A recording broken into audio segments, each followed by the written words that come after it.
Hello food lovers, welcome to our channel. నేను మీ రాణి Erramsetti. Friends, ఈరోజు ఆలూతో కారపూస చేసి చూపించబోతున్నాను. హాట్ ఇష్టం ఉన్న వారికి ఈ వీడియో అనేది చాలా బాగా నచ్చుతుందండి. చాలా స్పైసీగా, చాలా టేస్టీగా, క్రిస్పీగా చాలా చాలా బాగుంటుంది. వీడియోని ఫస్ట్ నుంచి లాస్ట్ వరకు చూడండి. మధ్య మధ్యలో స్కిప్ చేయకుండా చూడండి. ప్రాసెస్ అంతా కూడా చాలా ఇంట్రెస్టింగ్గా, డిఫరెంట్గా అనిపిస్తుంది. మీ అందరికీ కూడా ఈ రెసిపీ బాగా నచ్చుతుందండి. ఆ ప్రాసెస్ అంతా చూద్దాం. అలాగే ఛానల్ని ఫస్ట్ టైం వాచ్ చేసిన వారు సబ్స్క్రైబ్ చేసుకుని పక్కనే ఉన్న బెల్ బటన్ క్లిక్ చేయటం మాత్రం మర్చిపోకండి. నేను పెట్టబోయే రెసిపీస్ అన్ని డైలీ మీ ఫోన్కి నోటిఫికేషన్కి వస్తే ఓపెన్ చేసి చూడండి. ఇంకా ప్రాసెస్లోకి వెళ్ళిపోదాం. ముందుగా ఒక బంగాళదుంపను తీసుకోండి. ఆలు కారపూస అన్నాను కదా, ఇలా బంగాళదుంపను తీసుకుని శుభ్రంగా కడిగిన తర్వాత దాని పై పీలంతా ఓపెన్ చేసుకోండి. ఈ విధంగా ఓపెన్ చేసుకున్న తర్వాత నెక్స్ట్ ప్రాసెస్ చేద్దాం. ఇప్పుడు ఒక ప్లేట్ తీసుకుని దానిలోకి గ్రేటర్ని పెట్టుకొని ఇలా తురుముకోండి. బంగాళదుంప అనేది ముద్దలాగా రాకుండా చాలా పొడవుగా, పలుకులుగా ఇలా కారపూస స్టైల్లో రావాలండి. ఈ విధంగా తురుముకోండి. ఇలా పొడవుగా కారపూసలాగా రావాలి. ఈ విధంగా తురమండి.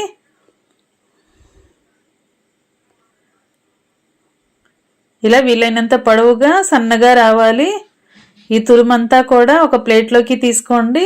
ఇలా నేను చేసి పెట్టుకున్న తురుములాగా మీరు కూడా ఈ దుంపతో ఇలా సన్నగా పొడవుగా తురుమును తీసుకోండి. ఇదంతా కూడా ఒక బౌల్లోకి వేసుకోండి. ఇప్పుడు తురుమంతా కూడా ములిగేంత వరకు వాటర్ని పోసుకుని దీనిని శుభ్రంగా కడుగుదాం. వాటర్లో బాగా కడిగిన తర్వాత వాటర్ అన్నీ కూడా తీసేసుకోండి. ఒక గిన్నెను పెట్టుకుని దానిలోకి స్ట్రైనర్ని పెట్టుకుని ఈ తురుమంతా కూడా వడగట్టుకోండి.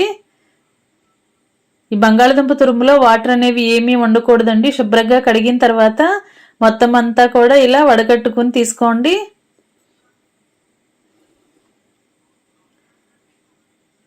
ఇలా ఒక 5 నిమిషాల పాటు జల్లెల్లో పెట్టుకుని ఉంచుకున్నామంటే వాటర్ అన్నీ కూడా కిందకు వచ్చేస్తాయి కదా. ఈ విధంగా పెట్టుకోండి. 5 నిమిషాల తర్వాత చూసుకున్నట్లయితే దుంప తురుమంతా కూడా పొడి పొడిలాడుతూ వస్తుంది. ఇప్పుడు ఒక కాటన్ క్లాత్ తీసుకోండి. దానిలోకి ఈ తురుమంతా కూడా వేసుకుని ఆ క్లాత్ని ఇలా మెలిపెట్టుకుని గట్టిగా ఒత్తుకున్నట్లయితే ఇంకా ఏమైనా మిగిలిన వాటర్ అనేవి ఉంటే అవన్నీ కూడా అలా కిందకు వచ్చేస్తాయి. ఈ విధంగా బాగా ప్రెస్ చేస్తున్నట్లుగా చేసినట్లయితే దుంప తురుములో నుండి వాటర్ అన్నీ కూడా వచ్చేస్తాయి. వాటర్ ఏమీ ఉండకూడదండి. మనం చేయబోయే రెసిపీకి ఇలా బంగాళదుంప తురుమంతా కూడా చాలా పొడి పొడిలాడుతున్నట్లుగా, ఆరిపోయినట్లుగా రావాలి. ఇలా కర్చీప్ మీద వెడల్పుగా పరుచుకున్నాం కదా, దీనిని 2 నిమిషాలు నుంచి 5 నిమిషాల వరకు ఇలా వదిలేసినట్లయితే వాటిలో ఉన్న తేమంతా కూడా ఈ క్లాత్ పీల్చుకుంటుంది. లేదంటే ఫ్యాన్ దగ్గర అయినా 2 నిమిషాల పాటు ఆరనివ్వండి. ఆరిన తర్వాత కుకింగ్ స్టార్ట్ చేద్దాం. స్టవ్ ఆన్ చేసుకుని కళాయి పెట్టుకుని డీప్ ఫ్రైకి సరిపడా ఆయిల్ పోసుకోండి. ఆయిల్ కాగేలోపుగా ఇంకొక ప్రాసెస్ చూద్దాం. ఇప్పుడు ఒక 2-3 టేబుల్ స్పూన్లు పంచదారని తీసుకునేలే మిక్సీ జార్లో వేసుకుని పౌడర్లా గ్రైండ్ చేయండి.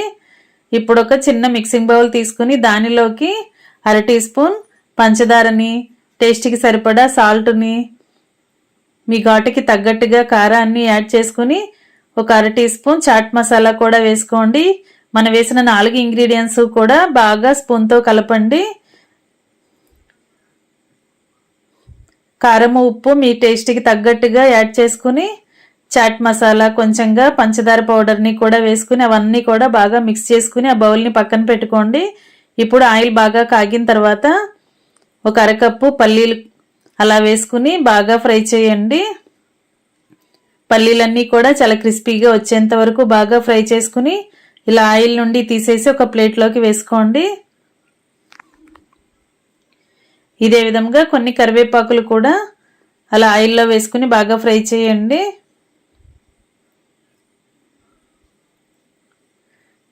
ఇలా క్రిస్పీగా ఫ్రై అయిన తర్వాత అవన్నీ కూడా ప్లేట్లోకి తీసుకున్నాం కదా. ఇప్పుడు కొన్ని జీడిపప్పుల్ని కూడా బాగా ఫ్రై చేసుకుని అవి కూడా క్రిస్పీగా వచ్చేంత వరకు ఫ్రై చేసి వాటిని కూడా ఒక ప్లేట్లోకి తీసేసుకోండి.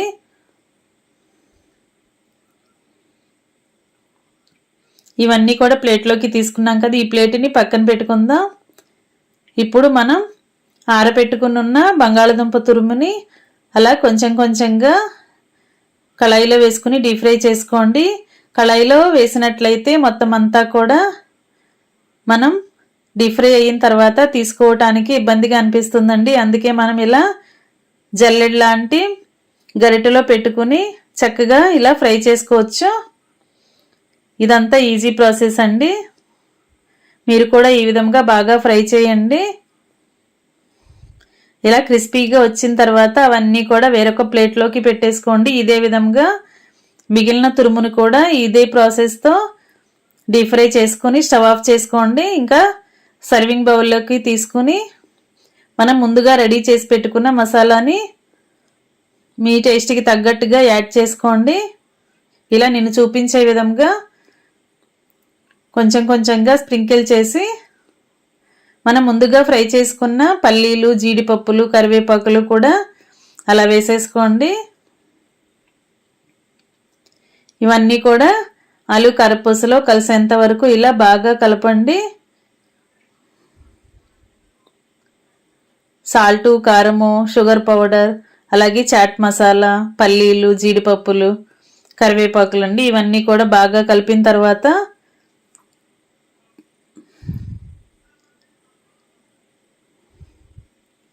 ఇంకా సర్వింగ్ బౌల్లోకి తీసుకున్నాం కదా, ఇంకా రెడీ అయిపోయాయండి. చాలా చాలా క్రిస్పీగా, టేస్టీగా, స్పైసీగా ఉండే ఆలు కారపూస. ఇంకా సర్వింగ్ ప్లేట్లోకి తీసుకుని పిల్లలకి సర్వ్ చేసుకోవటమే. చాలా చాలా టేస్టీ రెసిపీ అండి. హాట్ ఇష్టపడే వారికి ఈ వీడియో బాగా నచ్చుతుంది. మీరు కూడా ఖచ్చితంగా కుక్ చేసి పిల్లలకి సర్వ్ చేయండి. ఛానల్ని ఫస్ట్ టైం వాచ్ చేస్తున్న వారు సబ్స్క్రైబ్ చేసుకుని పక్కనే ఉన్న బెల్ బటన్ క్లిక్ చేయటం మాత్రం మర్చిపోకండి. డైలీ రెసిపీస్ చూడండి. మరొక రెసిపీతో మళ్ళీ కలుద్దాం. Thanks for watching. నేను మీ రాణి ఎరంశెట్టి.